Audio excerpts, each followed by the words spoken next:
everyone, and welcome back to our Waterfowl series. I'm Nathan Compton, along with Matt Cox and Scott Whittington. Today we are here to do something a little bit different. We're sitting down with LandGuys owner and managing broker Scott Whittington to take a closer look at his personal collection of antique duck calls and decoys. Got to remember, this isn't just about the gear. It's about the stories, the craftsmanship, the history that comes with each piece. We'll talk about what first sparked his passion of hunters and what younger hunters can learn from understanding where it all started. Whether you're a landowner, a waterfowler, or just someone who appreciates tradition, this episode's for you. Let's get into it.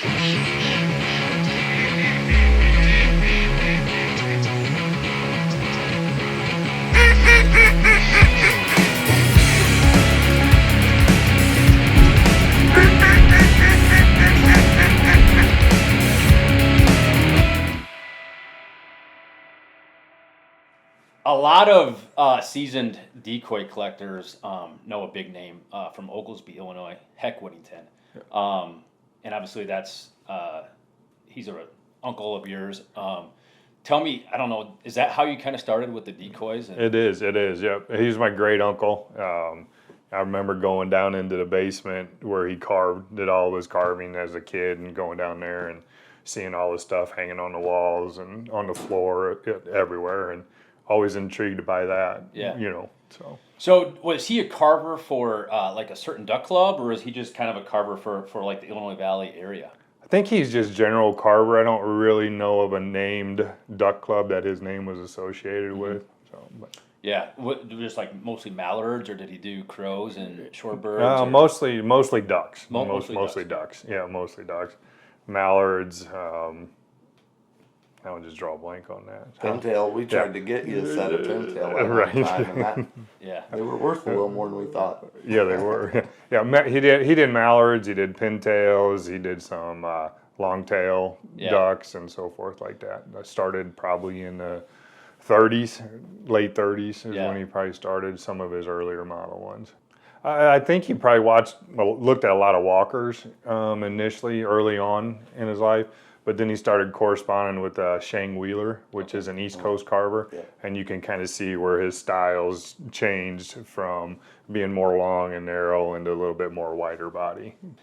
So there's hunters out there like myself that are, I know I'm a big decoy, an antique decoy connoisseur, but there's also a lot of people that aren't hunters that are decoy collectors. They're just like the folk art. Right. I don't know, like, where are you at in that balance? Both. I look at it both. So I am a hunter, and I also like the concept of it from a folk art standpoint. It's one of the fewest American folk arts is decoys and duck calls. Yeah. And there's a lot of collectors that go after it just for the collectability of it all as well. Illinois River is a big area. Even East Coast guys, West Coast guys, they all like to collect Illinois River. It's kind of it's an icon. So there's so many different like levels and characteristics of decoys, but like East Coast, how are they different from say Illinois River Valley decoys? Most of them the East Coast are going to be really solid, more solid bodies, and they're geared more towards the diver ducks, like the ocean ducks, canvasbacks, and golden eyes and such like that. And do they date back to the late 1800s? They're probably the earliest ones. Yeah, really? They're earliest ones, and then probably as people moved this way, they kind of brought the concept of carving decoys in the air. But that's not to say that there wasn't some guys that are super early carvers in the Illinois River Valley. I got a decoy up here. The guy that carved it was fought in the Civil War. Oh my God. And then he came home to Bath, Illinois, and carved a rig of them, a lot of bluebills, some canvasbacks, super cool decoy. But they're probably the earliest known carver in the Illinois River Valley. So I'm from up by like Princeton. Yeah. Princeton Game and Fish, and there's some pretty influential names. Charles Purdue, Walkers, Holmes, Elliston. But there's also some pretty, I mean, you were just talking about Bath, Illinois. Right. I mean, there's some pretty high-known characters down there, too. Yep. Not maybe in so much in decoys, but in duck calls. Duck calls. Decoys too. Newt Rule, who's out of Beardstown. Okay. Oscar Alford, he did some, but more duck calls. Yes, more duck calls down this way than the decoys for sure. And is there a noticeable difference between like Northern Illinois Valley River decoys and like say like Beardstown, Bath, Havana, and those kind of decoys? There is, and I'm still somewhat learning some of that characteristics. We talk to a lot of these old guys that's been collecting, and they'll be like, "Oh, that's a Canton, Illinois bird," or that's a Henry, Illinois bird, or that's a Pekin, Illinois bird, and they just from the style of the carvings, they get an inkling of it. So it's kind of neat. So Scott, you mentioned that Heck Whittington was your great uncle, right? Right. Is that what led you to get into all of this? Pretty much, yep. I originally got some of his decoys from my grandparents when they passed, when I was in my 20s, and then that just kind of spurred memories from when I was little and going there and kind of going into collecting. Of course, when I was younger, the wood block decoys were quite a bit more money than the paper maches, so I started collecting actually paper mache ducks is what decoys is what I started collecting on that. So, how many decoys do you think you've collected over the years? I mean, we see your beautiful collection now, but have you sold a lot of decoys too, or? I've bought and sold some. You sell some. A couple to be able to upgrade to the next level. It is always a battle to let one go because I like them all. So. Yeah, and I mean, you have as many you have as many calls as you do decoys, if not more. Almost, yeah. And what do you feel like is hard? Is it harder to get a really nice duck call or a really nice decoy? Yeah, that's a good question. That's a really good question. That's going to depend on the level of what you're chasing, I guess, on that. It is harder to find a untouched decoy, meaning it hasn't been repainted, it hasn't been repaired, than it is a duck call. Not to say that there's not duck calls out there that haven't been messed with or, manufactured, but I would say it's easier to have an original duck call than it is on, say, an Elliston or a Purdue or a Walker on some of these early deep birds. So. Yeah. So out of all the decoys that you own, what's your favorite? That's a tough one. That's a tough one. You have to have I figured you were going to ask right? me Always on that. one. Probably one of my favorites is the early carver is Ruggles, and actually Charles Purdue learned from Ruggles.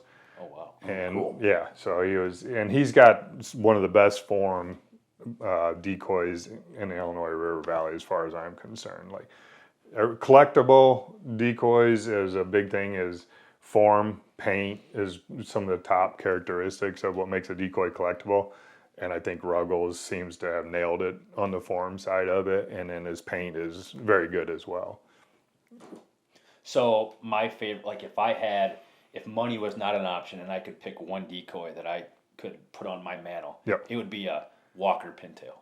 A pintail. A beautiful, like the best Walker pintail. What's yours? Yep. If I was going to I like the Walker Drakes, mallards. I like those, is what I like on the Walker side of it. I don't have one of those. I have a hen, but I don't have the Drakes yet. So what would be your bucket list, like your ultimate decoy, like the one decoy, or do you already own it? I already own it. It's the Ruggles. That was the one. I just got it a month or two ago. It's literally the one I'd just always dreamed of ever being able to get, and I did acquire it. That's awesome. Yeah, it was cool. So, Cool. yeah. Matt, what's your favorite kind of decoy? Well, we still call them blocks, but we use them to kill ducks. So anything that draws a duck. Yeah, that's it. And I could turn that around to you. Like, I mean, can you see, like, because what I see is, and Jen says this all the time, a lot of these guys that are in their 80s and 90s right now have decoys, like, and their kids are not interested in them. But we see the next generation being the ones that pick up the torch and then get re-interested into the decoys. You know what I mean? It's not the sons, it's going to be the grandkids, probably, more than likely. Yeah. So my grandpa was a decoy collector, and it skipped a generation. Now you're passion for it. Yeah. And actually, some of my favorite decoys that are hanging in my office they're nothing special, but they were his. Oh, that's really special. So that's and now and then my boys are little, and they look at them and they want to know what they are, and Yeah. and so it's fun getting them kind of introduced to that history and heritage, and I think that's what really duck hunting is all about. Is the history and the heritage and all the traditions And keeping it going, passing it keeping it on going. down to your Yeah. kids. Your kids are doing it. Your kids are wound up about it. What right? other hobby, sport, recreational activity do you know that you can physically hand down an artifact that was used 150 years ago? Yeah, there's not many. Very Not few many, yeah. that I'm aware of. Yeah. And I mean, that's still valuable, a valuable piece of art. Right. It's pretty cool. Yep. And it's cool to see it from the East Coast. You've got the Central Flyaway, which goes all the way from Canada.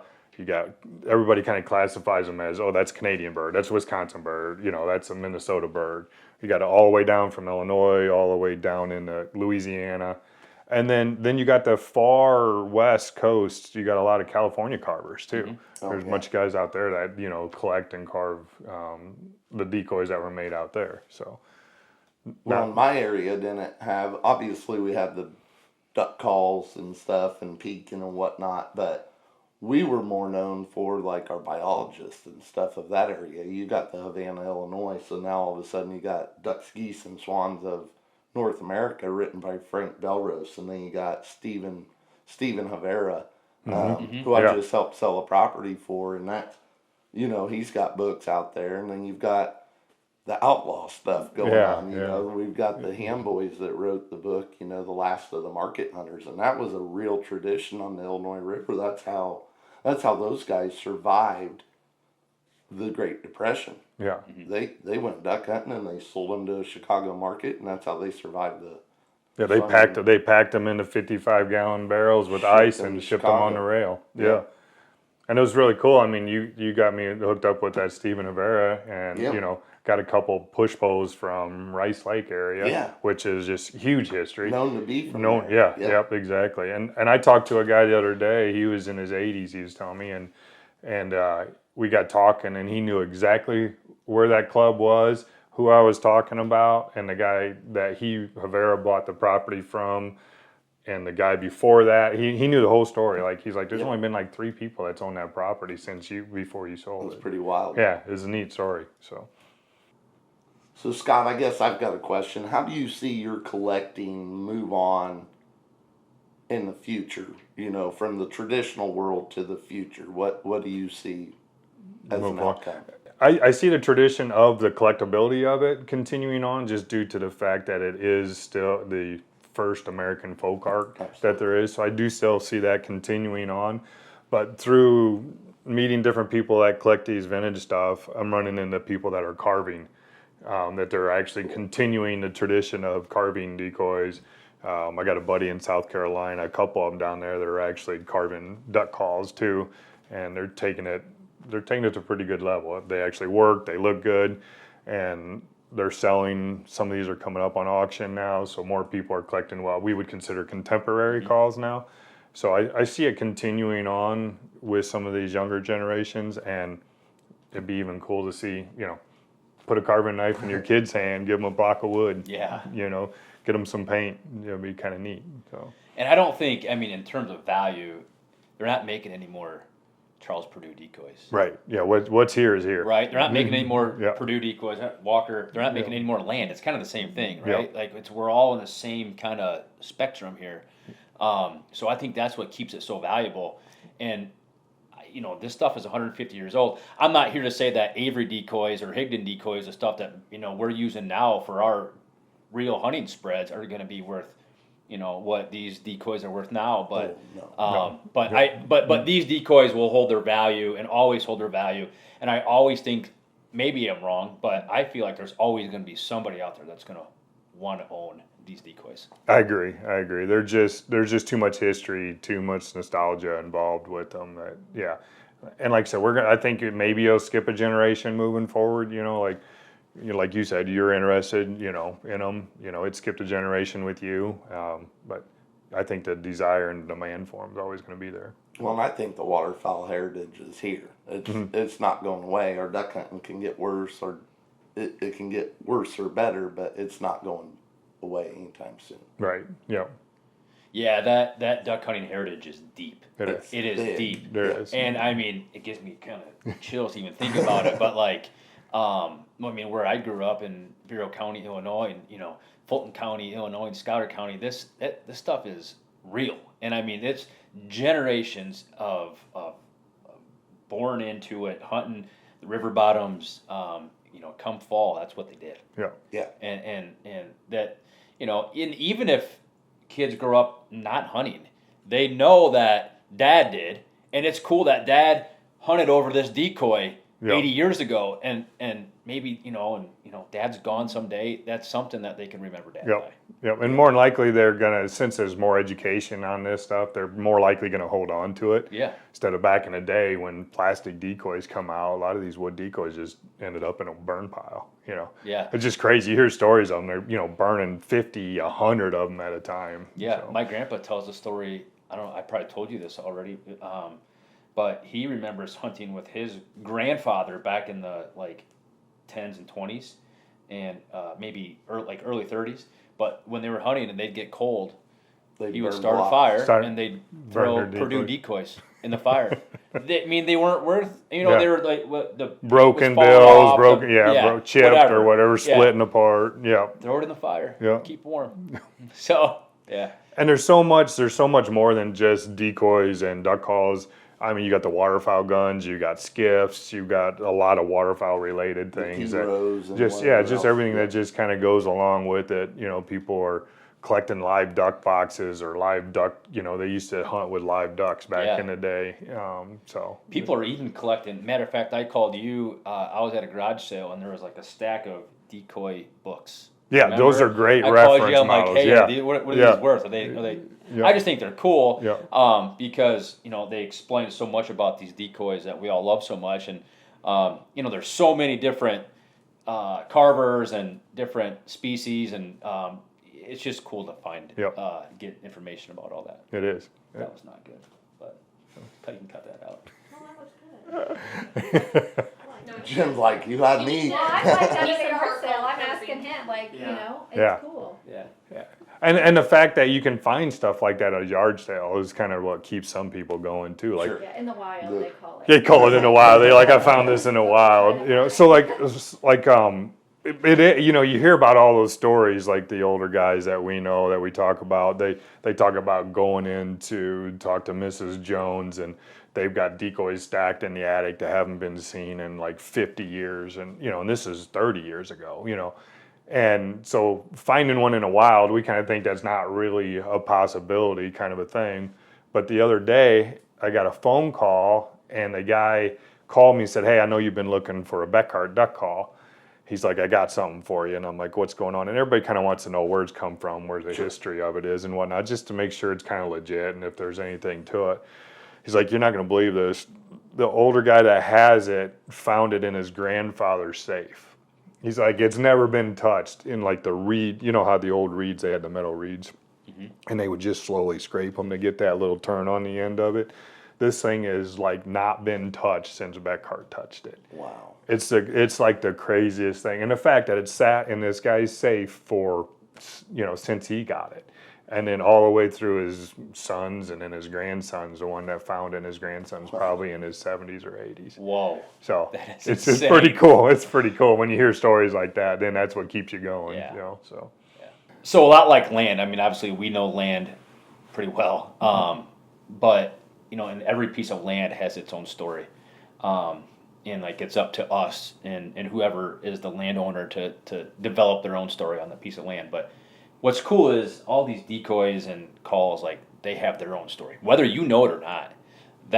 Those decoys have a story. there's a story. Yep, exactly. They've been floating on some of the marshes that you guys currently hunt right now. Yeah, That's kind of cool. That's what's cool. Yep.